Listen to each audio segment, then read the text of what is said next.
Welcome to Staying Mission Driven, everybody. This is our last Staying Mission Driven of the year. Kind of crazy when I think about that. And I put, that our next meeting is January 25th, 2024. I can't believe that we're looking at the end of the year already. But we're Thanksgiving and the Christmas holiday season is right during the middle of our meetings. So we're going to wait to have our next meeting until January. But that means our 50th anniversary celebrations are coming to a close, which is really crazy. After 2 years of planning almost and a year of fun, it's kind of hard for me to believe. But I just want to thank all of you for everything that you did to help us celebrate. There were a lot of moving parts, and I know that many of you had pieces of those parts that you carried through, many that I don't even know about, to make sure and help us, make sure that our celebrations were one for the record books. And I really think we did a good job of meeting our goals. We wanted to honor the past and the faculty and staff who helped get our program off the ground. We wanted to honor today our present work and all of the volunteers who are and faculty and staff who are supporting the program and out in the communities teaching sustainable gardening and horticultural skills. And also wanted to envision what our future might look like and be excited for that. And I think we accomplished all that too. And now possibly more than ever before, I've been involved with the program since 2007. But I really think that, our program is at the forefront of conversation around the state, whether it's, our program participants, our WSU internal stakeholders, the administration and faculty and staff in the counties around the state, but also in the departments, based in Pullman. And our administration knows more about who we are and what we do than arguably ever before. And I think it's really important to keep that momentum going, by continuing to tell that story of who we are, what we do, and why we do it. I think it became very apparent during the 50th anniversary celebrations around the state, listening to our guest speakers talk, our commissioners talk, or at the state conference, we had a representative speak to us about the importance of our program. And the program priorities are resonating. It's helping our stakeholders understand why we teach research-based gardening principles. And yes, it's to have a pretty space to enjoy and healthy food to eat, but it's about a whole lot more than that. It's about protecting our water quality. It's about conserving water. It's about pollinator health. It's about soil health, climate change. And, our audiences that typically engage in our programming, I think they probably knew that all along. But I think what we did with the 50th anniversary and leaning into these program priorities helped us gain new audiences and new partners, and helped society as a whole realize that we're a whole lot more than what some might perceive as a simple gardening club. And that makes me really proud. And I want to say thank you to all of you for leaning into those program priorities and helping us tell that compelling and impactful story about the differences we make in our communities. So being able to talk about the value that our program offers to the general public is key for a lot of different reasons. But one of the main ones is funding, right? We need to be fully supported, and fully supported means we have the faculty and staff available for our program across the state to support volunteers, to create curricula, to create fact sheets, to engage in important research.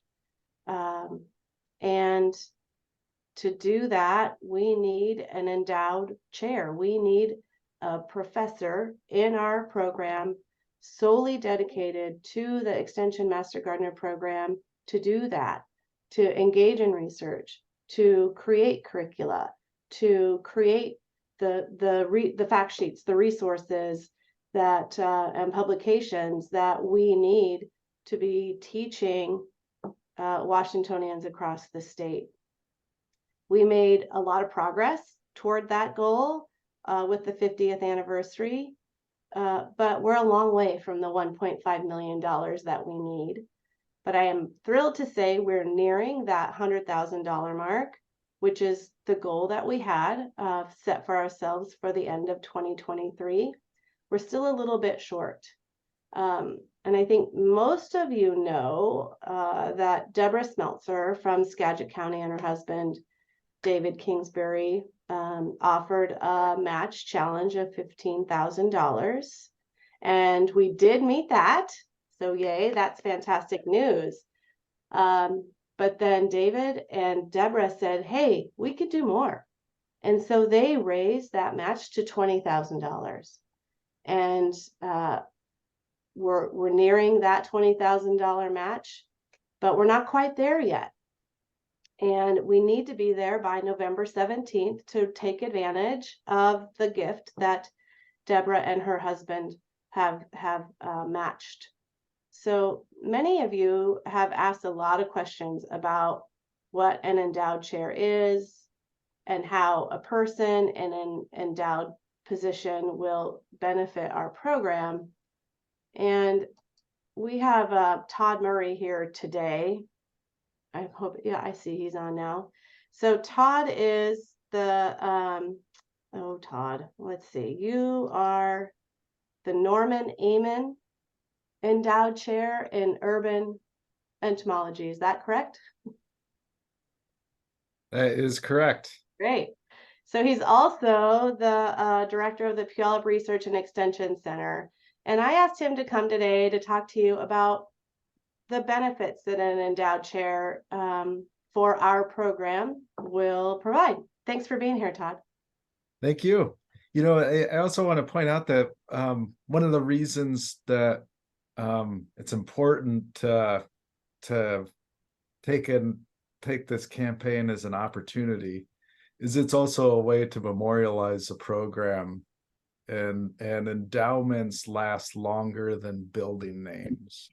And so an endowment essentially puts in contract WSU, you know, whatever level that the endowment makes it to, puts it in contract with WSU to always provide the essence of what we wanted memorialized. And in this case, it's the Master Gardener program. The endowment that I work on was an endowment that was initiated by both the landscape and the pest management associations within the state. When they started it, endowments can also be a moving target based on what funds are available and what the commitment looks like. And all that's solidified during the agreement stage. And so the endowment that I'm on never reached the proposed goal that they tried to get a full-time professor in this position. So what WSU and the industries have done is to take the money made off that endowment, you know, so the initial investment sits in an account, and that accrues investment funds and based on market rates. And so what then WSU did with those funds was to come up with another use to those funds, since they didn't make it to the professor role, and made grant supported students, and all that was outlined in the agreement. And then when I came on to the directorship, the department saw an opportunity, is like, hey, let's put some of that money behind Todd and make Todd fulfill the goals of that endowment. And so what my day-to-day looks like is I got to do my other job, but I also have an obligation to the industry to meet their needs. And so it's managed by, I have an advisory committee. I report to that advisory committee that's made up of stakeholders within the industries, also some other IPM specialists in academia, and they all help guide how the program goes. So there's a lot of engagement, a lot of accountability for how that endowment continues. And this endowment's old. Like, I think they started it back in the 1980s. So it's been around for a while. And WSU manages a lot of these types of endowments. Some of them do make it to the level to where then WSU is on the hook for hiring somebody. And pending on the level that Central will agree to, it's a pretty good deal. So like, if I look at some of the other endowments that we have maintained, that were set at, like, back in the day, it might have been 1 million point mark or 1.5 million point mark. Um, WSU has to come up with the salary for that position, and then the money made from interest on that initial investment is used by that position to redeploy back in the program. So sometimes it can be operating expenses, sometimes it can be hiring staff, and so it gets reinvested based on what the sidelines of that agreement are. And again, all that's kind of navigated on the original agreement, how it's drafted and how it's signed, but it's a pretty cool process that locks in WSU to keep on reinvesting in a program, which WSU doesn't have to. That things change and industries changed and stakeholder groups change and interests of the greater public change. So no one wants to go into one of these agreements unless everybody feels like, oh, this is a good effort to memorialize for as long as possible, as long as WSU exists. So that's kind of like my experience with the endowment.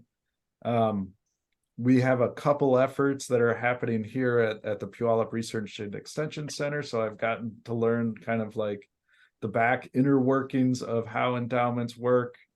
Also, I've gotten to hear a lot of concerns from stakeholder groups about, like, well, is this going to pay off the athletics debt and things like that? And no, all this is managed strictly through that gift use agreement. WSU can get sued, and vice versa if those agreements aren't managed. So it's a really neat way to memorialize a person, an effort, a program for as long as WSU is around.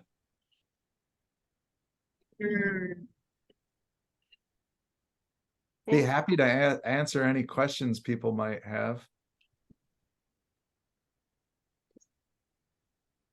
Go ahead and speak up or go ahead, Harmony.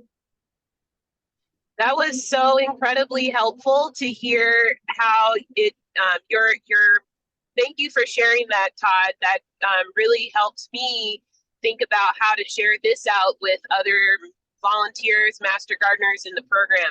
Thank you so much. That was very valuable sharing. Sure. And just to give a snapshot, like what this group is trying to achieve, you're looking to hire someone or bring in somebody that's established in their career already. So this is somebody that comes in guns blazing, or whatever whatever a good way to describe it, ready to go. You don't have to wait for a faculty to gain productiveness. Like, usually it takes about 5 years for a faculty to really get productive. And in this case, you're trying to recruit somebody, if it makes it to the level that's already established in their career and can come in, and you'll see activity right away. Um, and and the other thing to know is that when we recruit, like at the associate or full professor level, WSU will burn through 1.5 million in no time.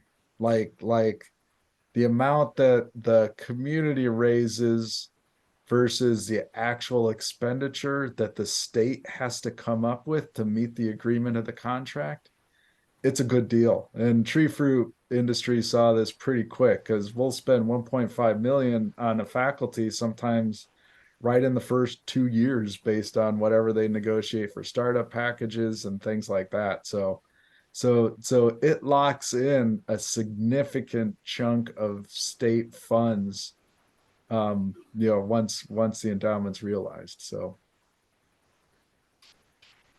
it's a good deal.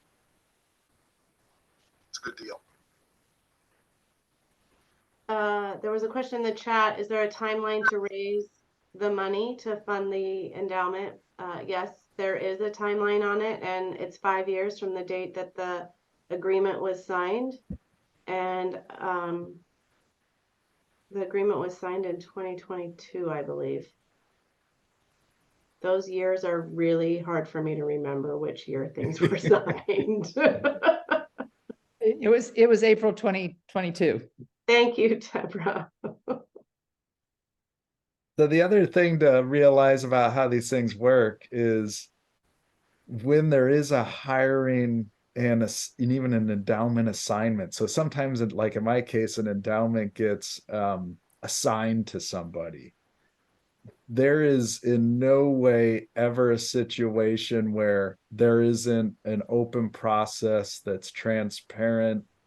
In the case of like me, it had to go through interviews and committees with stakeholders, and they had like a say in the decision and so forth. So let's say we do start recruiting for a master gardener endowed professor, we'll probably recruit from the master gardener community to serve on that hiring committee and give input on who they want to see, come into that position. So these processes are very much engaged with the group that the endowment's supposed to be serving. So you guys have say.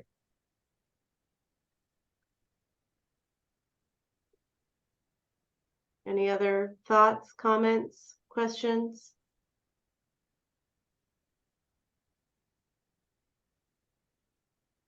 Can I give another plug? Sure.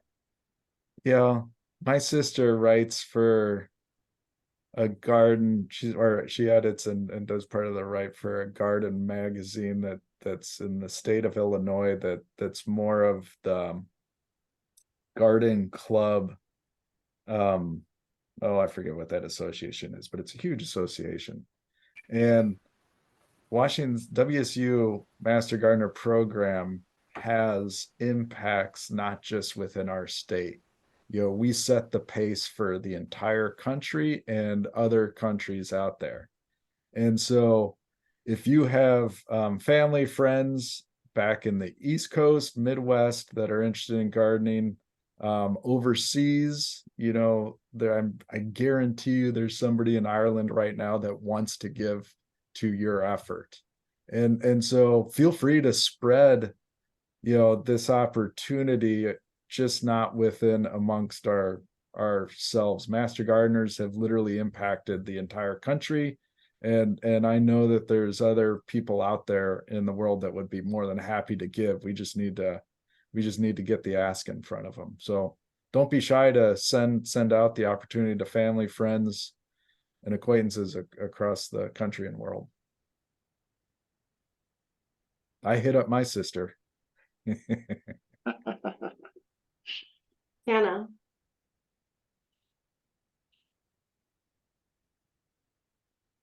Tana, did you have a question? I had a comment. Okay. First of all, I want to thank Deborah and her husband for their contribution. As we were working on a planning group for last year, we thought a lot about how we could encourage master gardeners to give, regardless of their financial state, knowing that a lot of master gardeners may have felt intimidated by the campaign. And so we created the 5 for 5 initiative, $5 a month for 5 years, as a way to encourage people to think about, even if you give a small amount, you can help make a huge difference. So think about that opportunity to sign up. And it's a great way, as Todd said, to engage family members. Often they can afford to give at that level and feel really good about supporting something that they know makes such a huge difference in our communities. Thank you, Tana. And I'm sure that this one will make it to the goal level that the college and Central wanted to reach. And if it doesn't make it to that level within that timeline, that's spelled out pretty clearly in the agreement. And just know, like in the endowment that I'm in, all those funds that were originally given and create that interest amount still get used to the program for those agreed upon terms. So that money is always put to work, and nothing happens with the original amount. That's locked into an account. The only thing that's accessible is the interest earned on that account.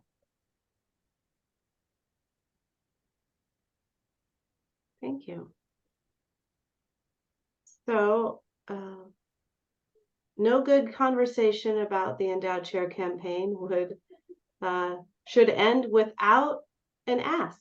So I am going to ask you to consider helping us meet that match, making sure we get to that $20,000 and over that $100,000 mark by the end of this year. So here is a link in the chat. You can click directly on that link and it will take you to our WSU Foundation page. And you can either sign up to give a one-time gift, or you can sign up to do the pledge amount like what Tana was talking about. We will reach that match. Appreciate your help, your support, and all the time and effort that all of you give to the Master Gardener program. Hey, Jennifer, Uh-huh. there was a comment in the chat. They're asking about the cutoff date for the match. Oh, November 17. Thank you for that.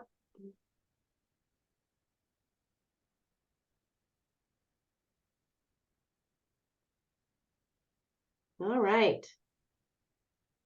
So, and as always, feel free to ask questions, right? I'm here to help answer. Todd can help answer. Tana can help answer. Deborah Smeltzer can help answer. Debbie Benbow can help answer. Kathy Lamoureux can help answer. And I'm sure many of you, others of you, are willing to help answer questions. All right. So next on our agenda, I've asked Bryce Battisti to be here today to give you a high-level update on our curriculum revision. Bryce. Okay, hi there, everyone. So I've been working for a couple of months now, beginning on the revision update of the curriculum for the Master Gardener training. The Master Gardener training manual update is near complete. And so to match that, we're also going through the Canvas modules that we have for the training and updating those and trying to incorporate program priorities into those. So in this effort, it's not just me. What we've done is called together sort of a working group, like a focus group of people who are Master Gardener coordinators from around the state to work together on updating the course, redesigning the course, thinking about all the ways that we can incorporate the program priorities and the modern ideas for training Master Gardeners throughout the state. Our process will be to work together in this smaller group and then to check in with the wider group periodically. So we'll check in with your group periodically with things that we come up with. We'll have checkpoints built in so that we don't go too far off track and really keep focused on what the needs are around the state for updating the Master Gardener curriculum. So like small examples of things that we're also doing, like as this goes on, we're collecting videos that we can add to the text and to the modules in Canvas, because I know there are a lot of great videos on there. We are contracting to make some new video content for that. I'm exploring all sorts of different platforms that can add in more interactivity into the training. So this is the online training. Obviously, in-person training should be interactive, but the online portion of it to make that more interactive. And this process is ongoing. I think we have a timeline of a year and a half. Is that right, Jennifer? Yeah. To Ideally. yeah, okay. To get this all rolled out, so that we can have it up. It's been quite a while since these materials were updated. I'm finding my favorite one so far is I found a video that had like animations from the 1980s, and then it had like a VHS tape that sort of like swirled up on the screen and said, "And now you can get it on VHS." So we're trying to update from there. The content is great, but more the medium that we share that content in to get that up to date. And then again, to organize it around the program priorities so that they really stand out and show that this is our organizing principle for everything that we do. So I'll put my email address in the chat as well. You can reach out to me anytime with ideas about curriculum updates, and I'll check back in with this group that we've pulled together as sort of the focus group. And I can answer any questions now that you may have. Any questions for Bryce? I do. This is Allison from Benton Franklin. Hi, Alice. Hi. And I would like to know, the biggest problem we've had with the training is that the quizzes were written to make sure that you looked at the book, not to meet the objectives of the chapter. So I want to know about what kind of revisions you're making for the quizzes. And also, it's great to have all those videos, but when people have limited time, they get overwhelmed, and so they don't watch any of them. So I'd like to see us say, okay, here's the video that really carries most of the message, and the others, well, yeah, it'd be great, but we know you won't always get to them. Mm-hmm. Yeah, thanks for that, Alice. Yeah, to both of those points for the quizzes. There are quizzes for the chapters right now, and those have been they're being revised for the new chapters. And I'm also thinking about ways of building in assessments in the Canvas modules themselves, so that there are things that really get at the objectives. And then those Canvas modules will have their own learning objectives that we want people to meet, so that the manual, the textbook, is more of a it's more of a like a it is the textbook, but it's not the course, if that makes any sense. Like the course is going to be what's in the modules, but those quizzes are still important. And then for the videos, yeah. So we're really trying to get short, pithy videos that that describe a process. So like as an example, because I watched through most of the videos again over the last couple months, and my favorite example was one of Tim's. I think Tim is here. this great video describing planting a tree. And it's a great video, very detailed, all of the information you could ever want to know, but it's about 35 minutes long, and it shows every moment of that tree planting. So yeah, that's a lot for people to watch through. If they're like, oh, so what do you do first when you're planting a tree? That would probably be too much to watch a 35-minute video. So if we can pare those down to just the pertinent moments that people need, just as an example. I think I want to add too, Bryce, you're really intentionally working on a backwards design. What do we want our trainees to be able to do when they're done with training? And so that's where he's focusing the efforts with the coordinator team, that small design team. And you know, like you said, he will be reaching out to the larger volunteer base for feedback at various steps along the way. But I think it's important to reiterate that, because we need to have those learning objectives in place ahead of time, and then assess whether or not the trainees can do those things that we want them to be able to do in the end. Yeah, thanks, Jennifer. Yeah, the process is to decide what we want trainees to know and be able to do by the time they finish their training, and then figure out what we need to provide them with to get them there, and then figure out how we can tell that they made it. So what are those assessments, so that we can know that the trainees that we are graduating from our programs really did learn what they were supposed to learn and are ready to be master gardeners. Yeah, thanks, Bryce. All right, so as Bryce was talking, there was a couple of direct messages to me that I think are worthy of a larger conversation. So one of them was around the Endowed Chair campaign and where the money goes. And so there are some county foundations have endowments with WSU, and volunteers give to those endowments as well. And so then the question was, so I give $100 to the Master Gardener program, and so then the 5 for 5 goes directly to WSU. So the 5 for 5 goes directly to the WSU Master Gardener program Endowed Chair campaign.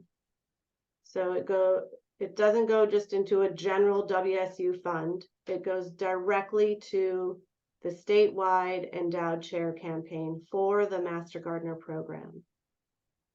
When you give to your county endowments, the money goes to WSU, but it's specifically for your county funds.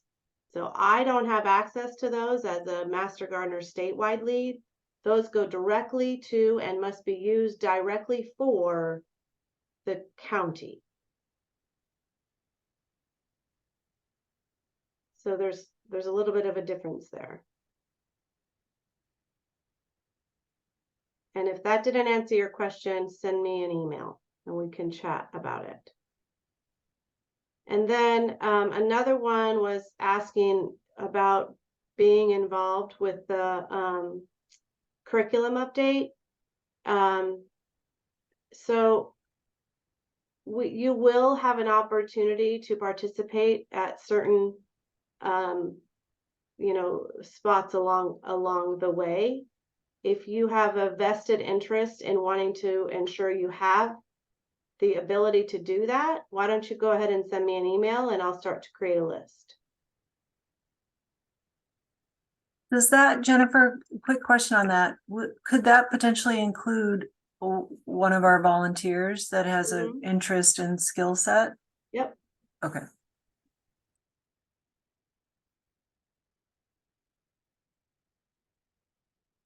Okay.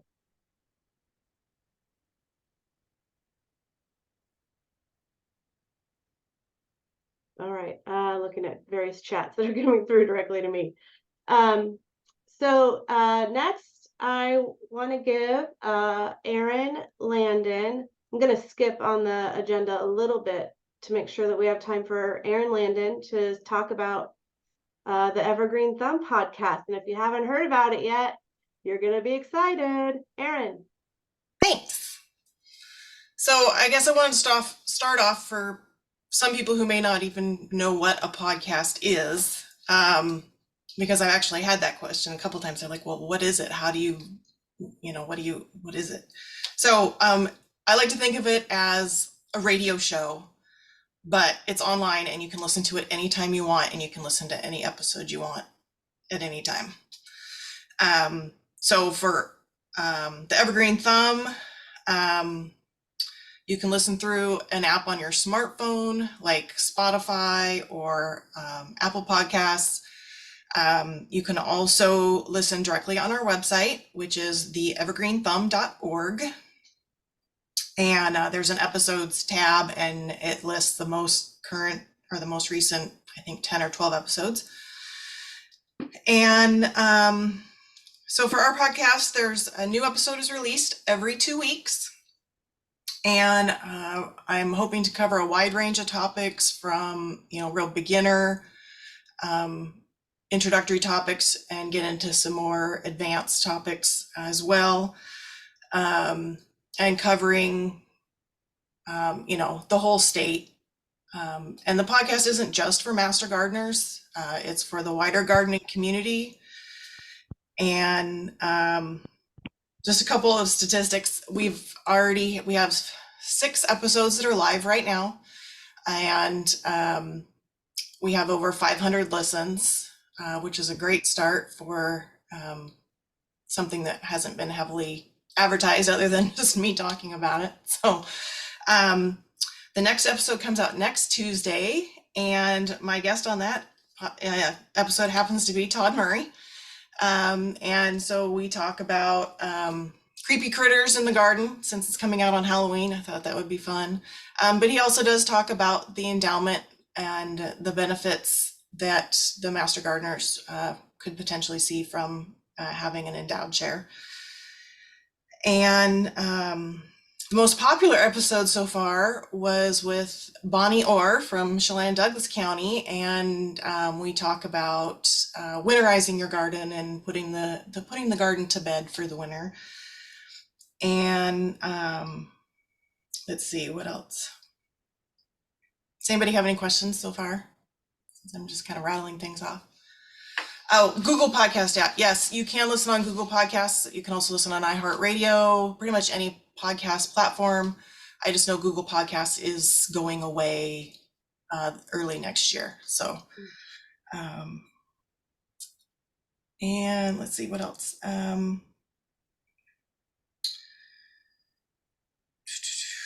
There's a couple things I'd really like to be able to do with the podcast. One of them is, like Jennifer was talking about, telling our story. And so on a routine basis, I'd like to include master gardeners who want to tell the story of an impact that they've had in their community. One I did so far was with Allison in Benton Franklin County, and we talked about the impact that they've had with working with the juvenile justice program. And so I'd like to continue to do more episodes like that to share with the wider community about the impacts that we have in our communities across the state.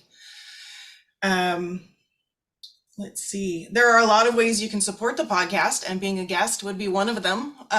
So I'm always looking for guests and topics. You can email me at hello@theevergreenthumb.org if you have suggestions on topics or guests. One of the easiest ways to support the podcast is to share it. Share it with other master gardeners, share it with other gardeners, share it with family and friends, say, hey, I listened to this great episode. You got to hear it. Things like that, just to get the word out that we're doing this. And sharing it. Even share it with clients, like at plant clinics and events. You know, if they have a specific question, you say, hey, there's a podcast on this topic. Let's see what else. Continuing education. Yes, we are considering continuing education. Jennifer and I are working together on an episode by episode basis to determine which ones would be eligible, and we'll have a separate page on the website that I can send out once we actually have episodes that we've want to put up there. And I'll put the email in the chat.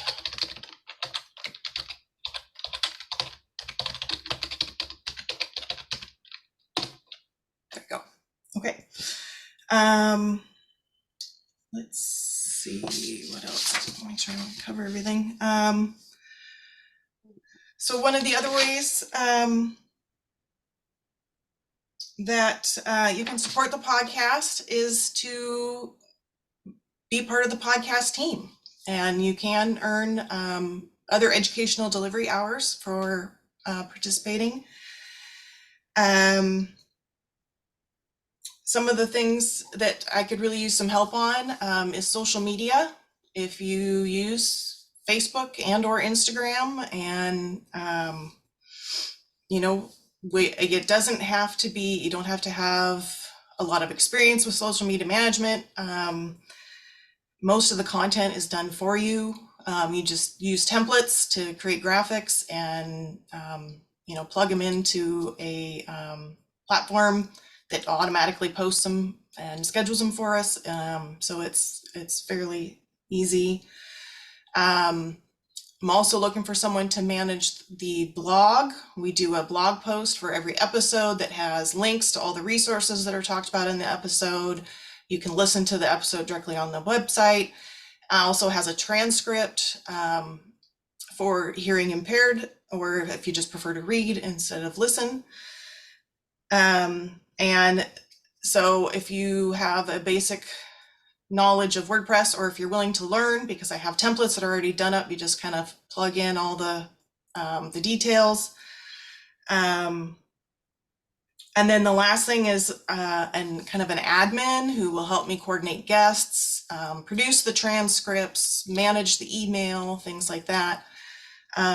So basically, if you have average computer skills and a willingness to give 2 to 3 hours a month, I would love to chat with you about the different opportunities and tasks that I could really use help with. I've spent the last 3 months creating workflows and systems to make it as simple as possible, and as to, you know, make best use of our time.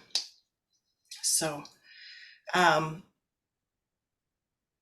yeah, you can contact me through the website. There's contact forms, there's forms if you want to be a guest or if you want to be a volunteer, or you can always just email me. So, and if anybody has any questions now, I'm happy to answer those too. Anybody have any questions for Erin? Yeah, hi Erin, this is Marianne Sahamish. Would you be willing to send out or send to Jennifer maybe to send to the coordinators? Are you a written list of what you're looking for? Because then we can share it out to our MGs and our counties who were not on this Zoom this morning. You might likely would get more response because there'd be more people hearing or reading about it. Yeah, I'm working on more formal job descriptions, so it'll spell out, you know, exactly what I'm hoping to ask people to be able to do. And so yeah, once I've completed those, I can make those available and we can get the word out further. Great, thank you.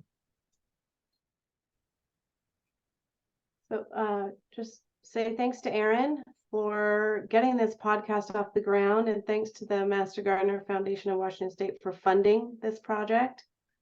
You know, this is an example of a statewide project that really drives home that cohesive statewide program vision that we're working toward.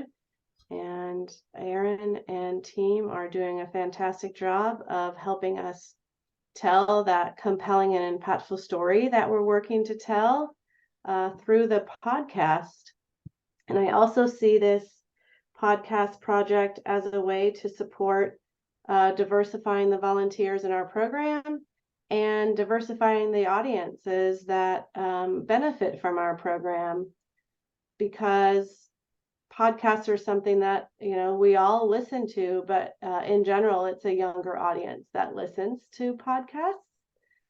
So who knows who we might be able to attract into our program through the podcast, but also we're recruiting younger volunteers into our programs now to serve as volunteers. And many of these jobs that Aaron just listed off can be done from home when the volunteer has time to do it. It's not a scheduled thing.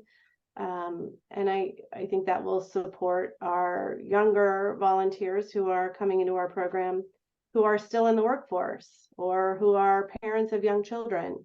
And so I think this is an exciting opportunity for all of us to participate in that serves many of our goals that we're trying to accomplish in our program.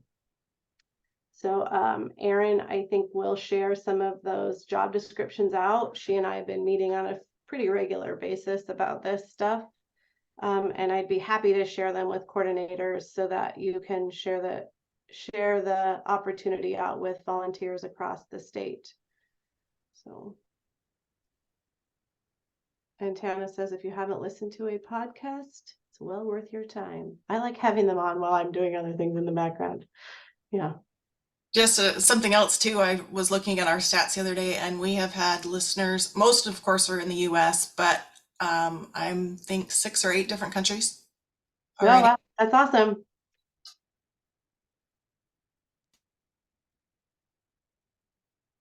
Great.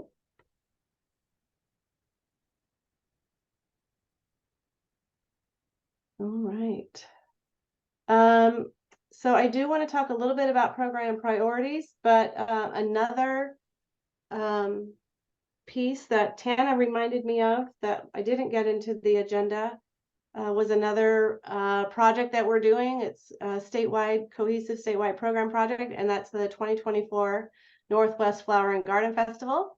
So you may recall we participated last year, or I guess this past February, and it was a great success. A lot of the county volunteers who participated, county foundations that supported the effort financially, wanted to do it again. So we're doing it again. And Tana has a couple things I think she wanted to say about that. Sure. First of all, you may find in your mailbox today an ad for early bird tickets. So we're getting closer.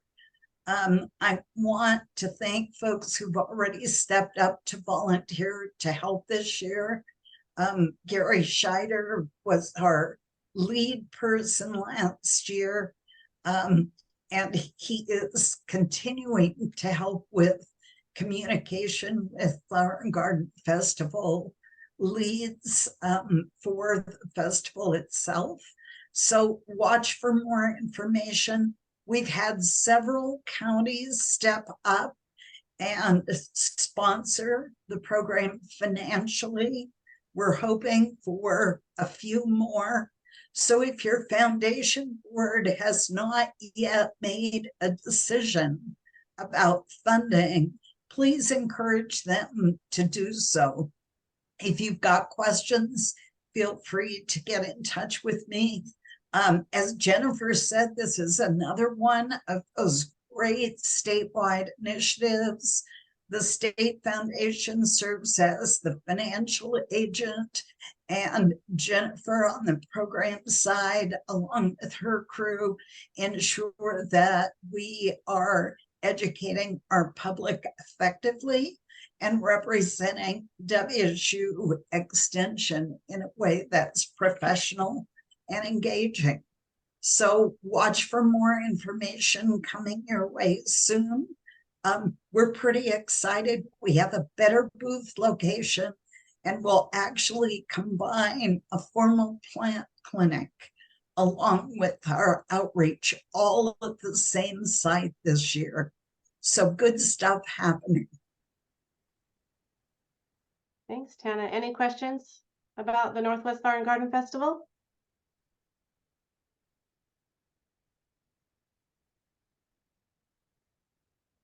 All right, so then I want to spend just a couple minutes refocusing back on those program priorities and telling our story.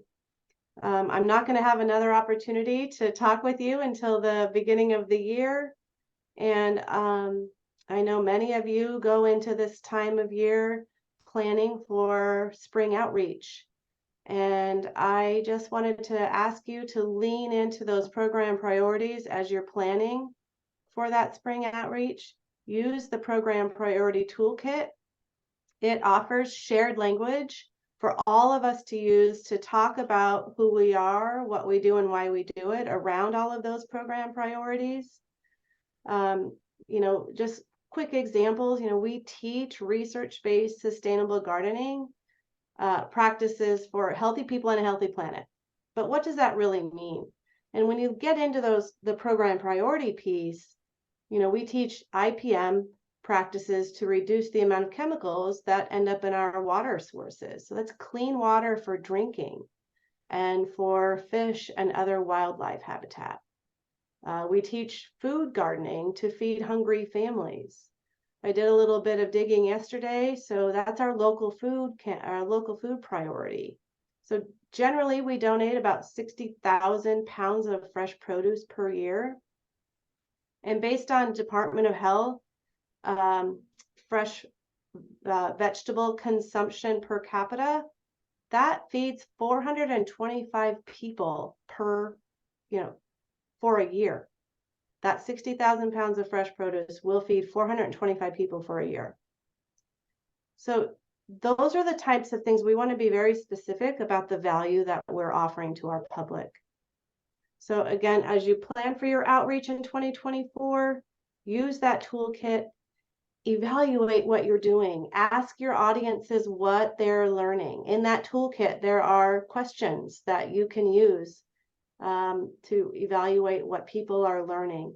And then I'm also ask you to collect photos and testimonials from the people who participate in your programming.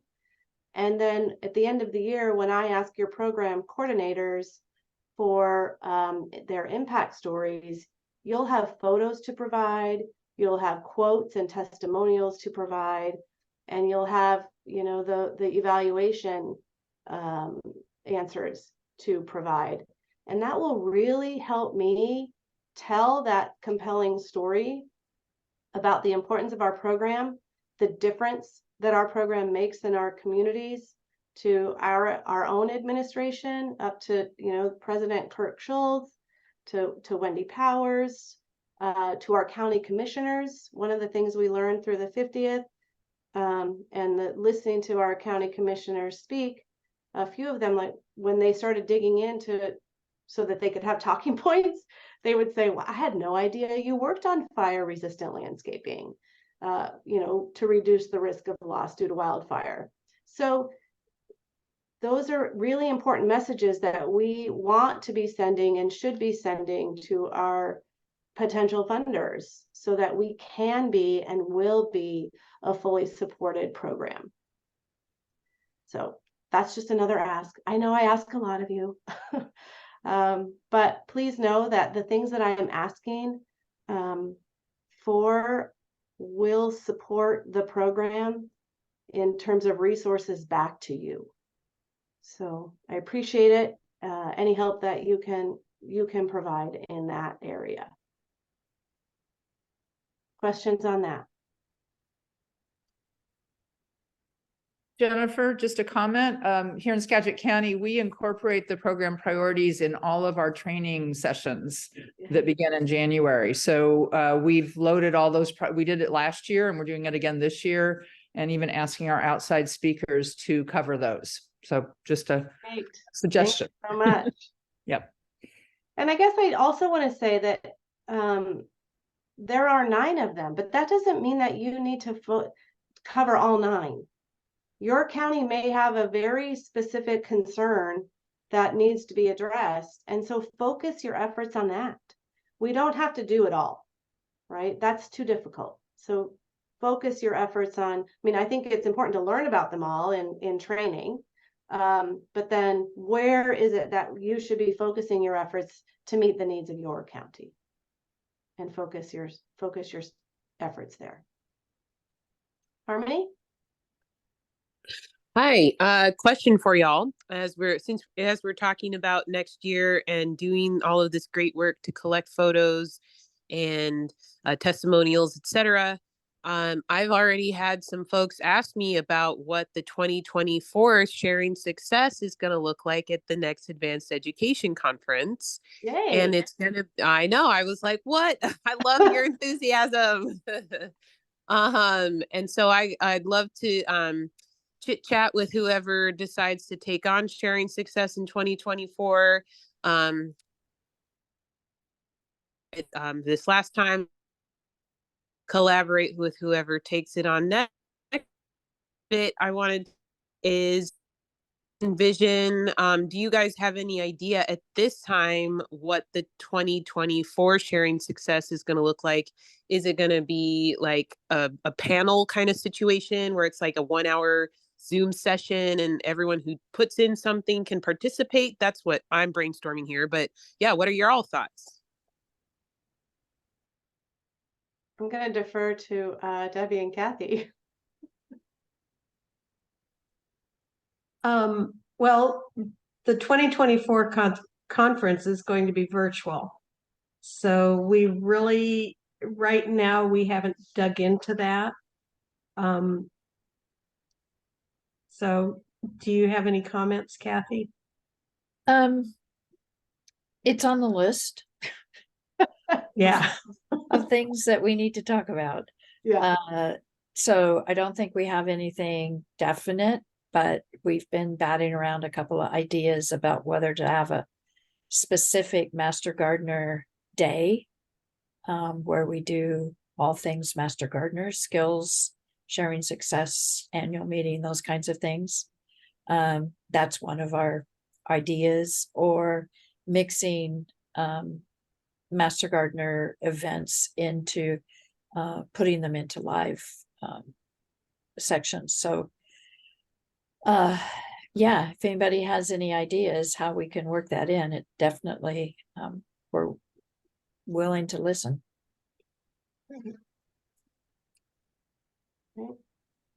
When we had the 2021 virtual conference, we did like virtual poster sessions where sharing the counties submitted, I think it was 4 slides, and there were very specific things on each slide, and people seem to like that, so that's another idea. Adjust some from that, but yeah. Okay. Thanks, Harmony. All right. Anything else good of the group? It's a little bit after 10. Any other comments?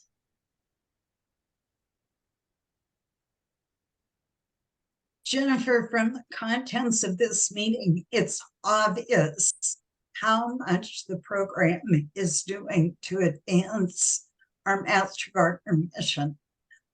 Last meeting of the year, thank you for all your efforts on our behalf. They're really noted, and it's making us a better organization. Absolutely. That's exactly what I was going to say. There are so many things that volunteers do behind the scenes, those intangible pieces of the puzzle that make our program move forward. I know I don't know what those are, but they are very much appreciated and do not go unnoticed. There are just so many things that it takes to make our program move, and each of you have a big role in all of that. Appreciate that. And I want to also say, enjoy your holiday season. I hope that you get some time off before you pick things back up in January. Enjoy.